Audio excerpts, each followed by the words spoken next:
Hi, Cole here from Storytelling with Data. In my new book, Storytelling with You, readers follow along as I plan, create, and prepare to deliver a presentation for an important business meeting. We have another video you can watch to see that presentation delivered in person.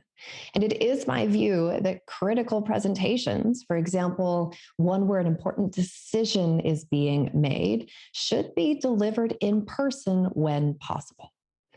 But it's not always possible. How do we best approach things when we do need to present virtually? How can we optimize our content and our delivery for the virtual setting? In this video, I will deliver that important presentation virtually. As you watch, I encourage you to note what looks different here than it might if I were physically in the same room as my stakeholders. Share comments below with your observations. Hope you enjoy. Hello, it's top of the hour, so I'd like to go ahead and get started. I recognize that when we switched this meeting from in-person to a virtual setting, that the invite list grew. I can see that confirmed. I recognize many names and faces, but see some new ones here today as well. Welcome. I'm not going to go through my full background. I know many are already familiar, and we have more important things to discuss today. However, just to give some brief context, my name is Cole, and I like to think of my team's superpower as our ability to glean actionable insights from robust research that help brands like TRIX thrive, which is an excellent segue into what we're going to be talking about here today. The magic is in the macadamia nuts. I'm going to explain what I mean by this in our next bit of time together and use it to help direct a conversation on where we go from here. Just to set up more specifically what we'll be doing today, I'm going to start by sharing the findings from the analysis that we've done, focusing mainly on the taste test study and some recommendations we have coming out of that when it comes to how you might change your flagship trail mix product. And use that to frame a discussion about where you take your business from here. Now, it was a long and winding path. We undertook an incredibly robust analysis, from a deep dive on the economics of nuts and full pricing sensitivity analysis to a thorough review of your competitor products. That actually revealed an unexpected recommendation related to changing packaging, which I'll talk about momentarily. Then, of course, there's the taste test study and our analysis of the results. Rather than take you through all of this, we do have it all in the appendix for your reference, by the way. But we've taken the time to curate a story for you that really will bring to mind those pieces of information that are going to be most relevant for the discussion that we need to have today. I'd like to suggest that we start there. Specifically, I want to start with the TRIX story of what has happened over time. And now I know many are familiar, but it turns out there are some important components of the history of your flagship product that are going to be important to have top of mind as we go into our discussion and decision-making process today. Let's start by taking a look at the graph. Here we're going to be looking at sales over time. That's sales in millions on our y-axis. The TRIX brand of trail mix was introduced back in 2012, a decade ago. Sales that first year were a strong $3.5 million. And they settled in the following years right around $3 million. But then in 2015, you forged a new relationship with a supplier that meant you could shift from what had historically been macadamia nut pieces to whole macadamia nuts. Sales went nuts as a result of that change. And this wasn't a fluke. Sales remained at this higher level. That increase, by the way, represents a 45% year over year increase in sales. We see that's even accelerated a bit in the most recent couple of years due to mainly to overall growth in the snack market. As we look forward, we anticipate continued strong growth. Just to put that into perspective, next I'll layer on your top competitor products. And note that you did gain market share when you switched from macadamia nut pieces to full macadamia nuts. Also, mention at this juncture that we did also do a full competitor deep dive analysis. All of that can be found in the appendix. We'll surface for you here the pieces that are relevant for our discussion. Let's shift next to some context about the sales of your own spinoff products. TRIX bars and bites were each introduced in 2016. Sales haven't been as strong as the trail mix, but solid and steady. And I'll just point out that each of those uses macadamia nut pieces, whereas the TRIX trail mix has just 5 simple ingredients: whole macadamia nuts, almonds, cashews, dried cherries, and dark chocolate chunks. I want to spend a moment on those whole macadamia nuts. I can remember a time, this was actually several jobs ago, I was late at work one night, absent-mindedly munching as I was trying to finish up a big project. And I remember when my hand reached into that bag of TRIX trail mix and landed on the first whole macadamia nut. That, plus the crunch of that nut when I took a bite, brought me fully into the present moment, which is pretty powerful. So it is of no surprise to me that macadamia nuts, whole macadamia nuts, are a key ingredient in the TRIX trail mix. The problem is macadamia nut prices have surged recently, increasing nearly 40% due to supply issues. There was widespread blossom blight in the crops of one of the major Hawaiian producers. So this brought you to a decision point.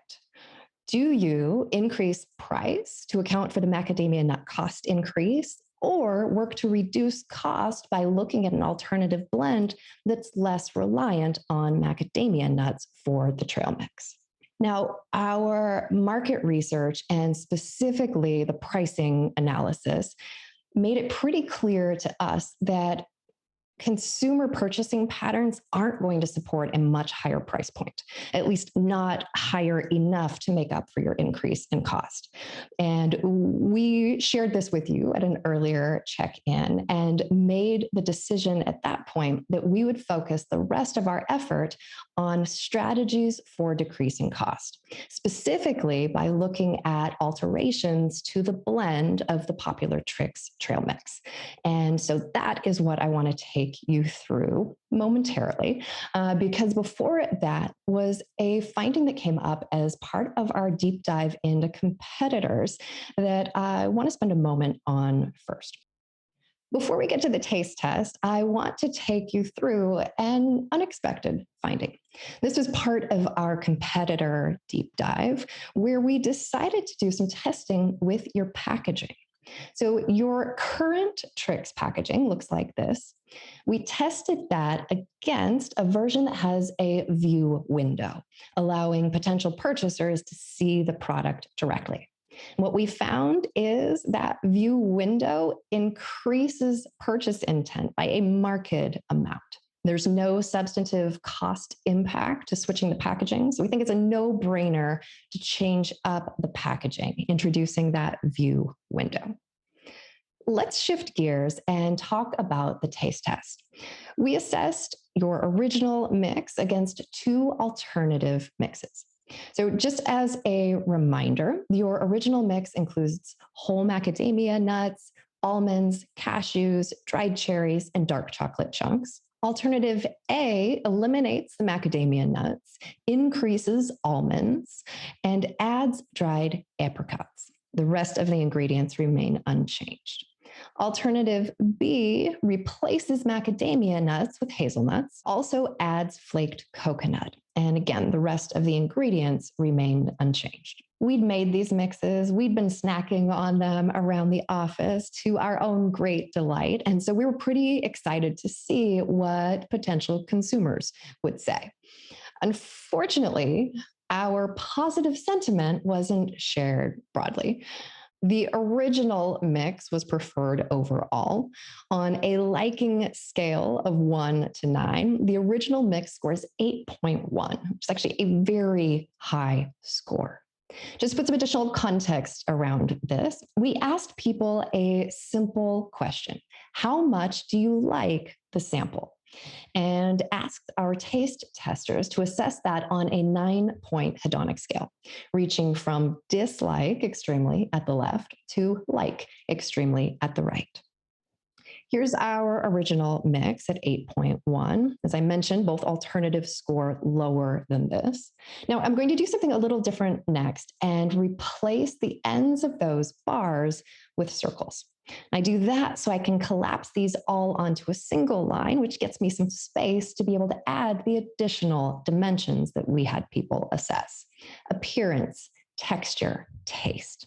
Let's focus on those first for the original mix. Those are those dark blue circles. Here's what that looks like. Again, these are very high scores. Next, I'll add those scores for the alternatives. And I know we get a bit busy here. Bear with me for a moment. We'll focus on these one at a time momentarily. The thing to notice here is just that in all cases, the bright blue circles are to the left of the dark blue circles. So the alternative mixes aren't scoring as strong across any of these dimensions as the original mix. But there are still some great things to be learned through this data. Let's take a look next at alternative A. So as a reminder, this is where we increased the almonds and added dried apricots. Notice lower scores on appearance and texture. Next, I'll take you into another level of detail of the data so we can better understand these preferences. Because in addition to overall liking, we asked people to assess the level or amount of various components. They could let us know there was too little, it was just about right, or there was too much. I'm going to put the data up there. And now really what we're looking for here are the gray portions of those bars to be big. That is the proportion of respondents who are telling us the dimension is just about right. We also want to look for balance when it comes to the blue on either end. When those are roughly the same size, it means roughly the same proportion of people thought that there was too little as said there was too much. So no clear directionality for change. On the flip side of that, we can look for places of imbalance and gain insight. For example, here, I see there's a chunk of people who said there was too much fruit, not enough crunch. The product was too chewy. Each of these things point to apricots throwing the mix out of balance. So we don't think alternative A is going to be a workable replacement for your current mix. Turn attention next to alternative B. This is back to that main liking view. And again, alternative B is where we replaced the macadamia nuts with hazelnuts and also added flaked coconut. And you'll note that taste scores low here.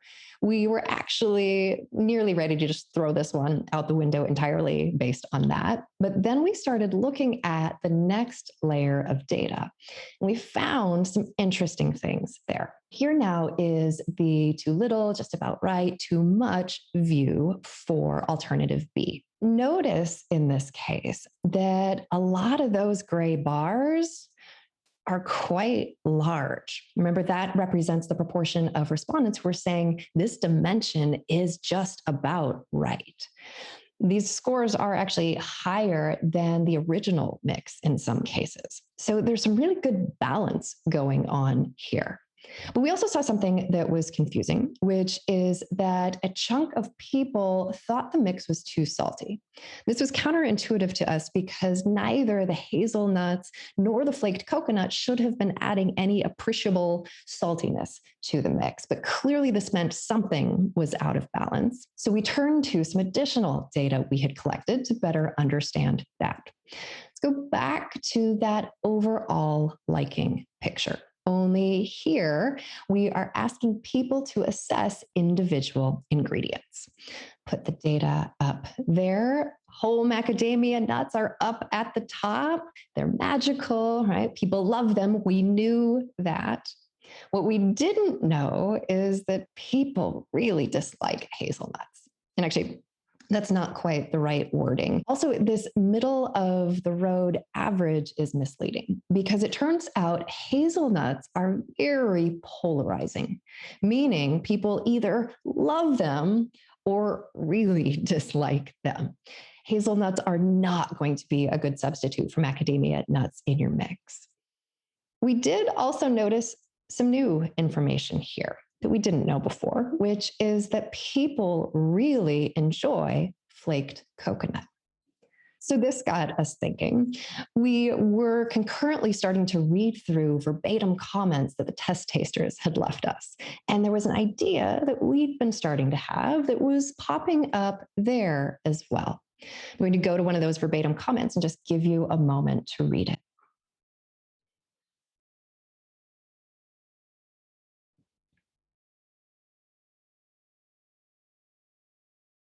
So there were a number of comments that raised an idea similar to this. And it's the one we'd been starting to think about too, from what we could see in the data. We'd like to recommend a new alternative mix. Don't eliminate the macadamia nuts, reduce them. Also, add flaked coconut to the mix.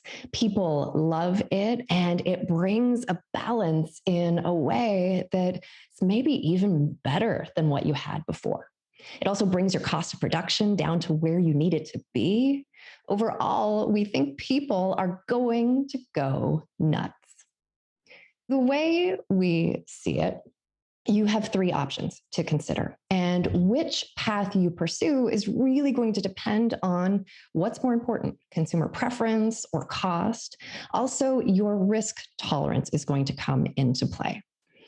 As a first option, you could raise the price, though, as we've discussed, we think that's risky. As a second option, we think you could be successful with the alternative mix that we've raised here. Reduce the macadamia nuts, introduce coconut without retesting, given what we've learned here. And that's where it really depends on your risk tolerance. If it's low and time and money aren't an issue, we can pursue the third option and fully vet this alternative mix. In any case, we do strongly believe that the magic is in the macadamia nuts and maybe in the coconut too. What do you think worked well in that virtual presentation? Leave a comment below outlining your observations. I'd also love to hear your tips for presenting virtually. Tune back in next week and the following when I'll share the specifics of how I optimized my content and delivery for virtual, including the specific adjustments I made and the tools I used to present with prowess in the virtual environment.